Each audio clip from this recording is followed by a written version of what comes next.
Sa Hebrew Dictionary yan. Ang sos ay horse. So, ibig sabihin, yes, horse. O kabayo. Ang salitang Jesus. Ang salitang Jesus, oo, kabayo. Ngayon sa Latin tayo. Sa Latin Dictionary tayo. Ang Latin Dictionary, ito English, ang G, yes pa rin. Ang sos, pig. Yes, pig. Oo, baboy. So, ibig sabihin yung Jesus, sa Hebrew Dictionary, ay ang Jesus ay yes, horse, oo, kabayo. Pagdating sa Latin, oo, baboy, yes, pig. Hayop. Ngayon, dito naman sa National Geographic, sabi ng National Geographic, ang Jesus Christ ay lizard sa National Geographic. Ano yung lizard? Botiki? Hayop. Hayop. Sila nga nagsabi sa taga National Geographic, hayop ang Jesus Christ. Kasama na ang Christ. Ngayon, isda pa ang Jesus. Jesus fish, symbol.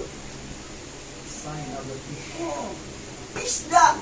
Ectus. Ngayon, ang tanong dito, ito sa Babylonian Bible to basahin natin. Okay. Pahayag chapter 14, verse 9 and 12. At sinunod sa dalawa ang ikatlong anghel na sumisigaw ng malakas.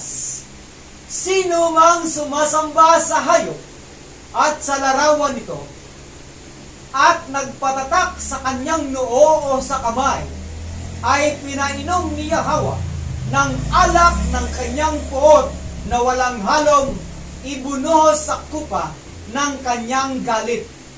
Pahihirapan sila sa apoy at asupre sa harapan ng mga banal na anghel at ng kordero.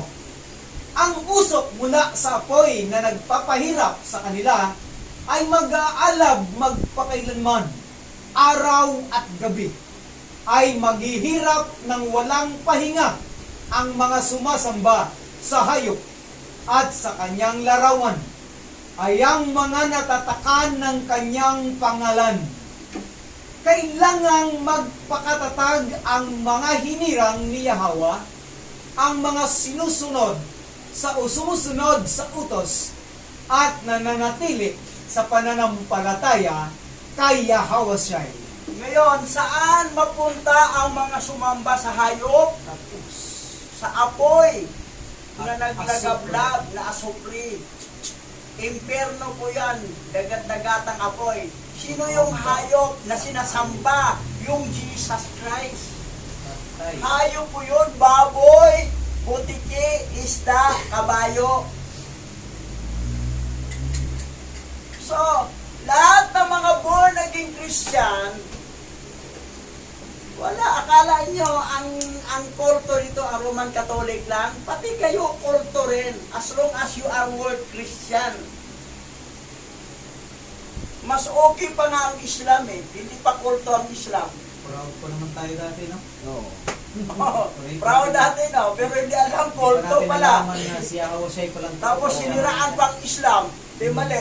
At totoo, tama pang Islam, kasi ang Allah, mabasa talaga sa original Bible.